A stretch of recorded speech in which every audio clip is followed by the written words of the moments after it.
আমার এক বন্ধু ছিল বিখ্যাত চোর, বিখ্যাত ডাব চোর। সে এখন ইংল্যান্ডে থাকে। মাঝে মধ্যে আমি কি ওখানে ডাব ডুব পাস করে সর্বপ্রথম ছেলেদের বেলা সুবিধা ছিল মসজিদে যাই বইলা পাড়ার ঘুরতে পারিতাম। আমাদের বাসায় আর কি ডাব গাছ ছিল অনেক। আচ্ছা, ডাব চুরি হইতো। ডাব চুরি করতো। আমাদের বাসায় হতো সুপারি চুরি এবং হতো, এটা প্রচুর সুপারি গাছ এবং ছিল, এটা মনে হতো যে এটা মনে হতো যে এটা বৈধ একটা কাজ।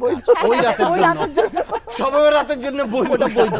এবং এবং আমার বন্ধু বান্ধব বা আমার আশেপাশে যারা ছিল নামাজ পড়তো খুব সম্ভবত 12 বা 20 রাকাত। আর সব ভ্যান নিয়া ওই নিয়া সেই নিয়া এই ঘোরাফেরা সারা রাত। লাস্টে খালি একদম নামাজটা পড়ে ঘুম। ফজরের নামাজটা পড়ে বাস। ওইটা হইতো ফজরের নামাজটা পড়ে মাঝখানটা পুরো নাই টোটাল ডাবচোর জাতীয় জিনিসপত্র।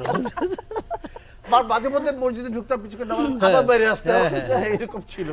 আবার এক এক মসজিদে এখন আবার দেখি আমার কাজিনদেরকে দেখি যে ওরা আবার এক এক মসজিদে গিয়ে গিয়ে কিছু কিছু করে পড়ে। এবং আমার এক ফ্রেন্ড ছিল এরকমও করছে, এক বাসার গাছ অন্য বাসায় লাগিয়ে দেওয়া হয়েছে আর ওই বাসার গাছ তুলে আরেক বাসায় লাগিয়ে দেওয়া হয়েছে এবং সকালবেলা তারা লিটারালি ঝগড়া, আমার বাসার গাছ আপনাদের এখানে শুধু কি তাই, মুরগি হাঁসও চলে যেত।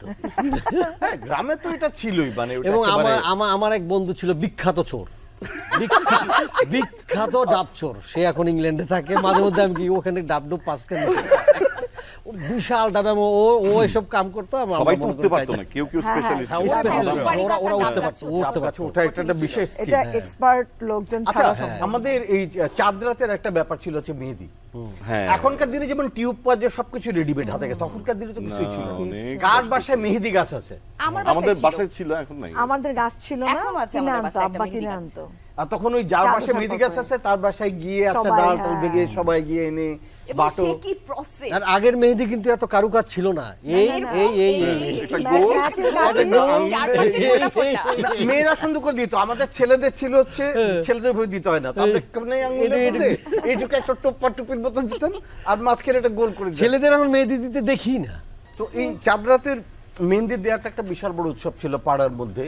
এবং এখন দেখি এখন অনেক এলাকা এখন আবার শুরু হয়েছে মেহেদি নাইট, মেহেদি উৎসব আবার তারা ফিরিয়ে আনার চেষ্টা করছেন। এটা এখনকার বিষয়গুলো একটু আমার কাছে একটু দেখানো বা ফেক মনে হয়। মানে আগে যেমন অন্তর থেকে মানুষ জিনিসগুলোকে ফিল করতো, এখন মনে হচ্ছে যে এটা এক ধরনের গেট টুগেদার অথবা এক ধরনের শো অফ।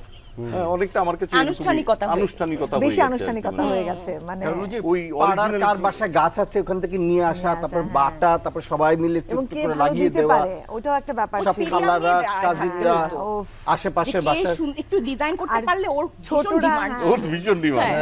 আচ্ছা, ছোটবেলায় কখনো কারো এমন হয়েছে যে আচ্ছা যা কেনা হতো রোজার ঈদের জন্য সেটা লুকায় রাখা হতো, স্পেশালি মেয়েদের বেলায়? ছেলেদের জন্য অত ইয়ে ছিল না, কিন্তু মেয়েদের কাউকে বেলায় হয়েছে আমি তো জুতা পরে হ্যাঁ বিছানায় বসে থাকতাম, ময়লা লেগে যাবে সেজন্য। আচ্ছা, কিন্তু জামা লুকিয়ে রাখা এবং লাইক এই জামাটা কোনোভাবে দেখে ফেলছে কেউ, আগের দিন দেখানো যাবে না, তাহলে ঈদ নষ্ট হয়ে যাবে। ঈদ নষ্ট হয়ে যাবে। এটা ছেলেদেরও ছিল এটা। মানে আমরাও করেছি। আমরা যে ড্রেসটা কিনেছি সারপ্রাইজ দিব, যে ফ্রেন্ডদের সাথে দেখা করতে যাব, ঈদের দিনের এই ড্রেসটা তার আগে দেখানো তখন যাবে। তো র্যান্ডম কাপড় চোপড় কেনা হতো। তখন তো বছরে হয়তো 2 ঈদে 2টা জামা পেতাম, এই তো দুই বড় ঈদে নিউজ। একটাই জামা পেতাম। কোরবানিতেও জামা পেতাম না। খুব রেয়ার। কোরবানির ঈদে আসলে ছেলেদের জামা পরা হয় না। না ছেলেরা আমরা মেয়েরাও পেতাম না। মেয়েদেরও কোরবানির ঈদটা আসলে গরু নিয়েই ব্যস্ত থাকে সবার সবাই। ব্যস্ততা, হ্যাঁ। পরে একদিন 2 দিন পরে হয়তো বা বের হয়।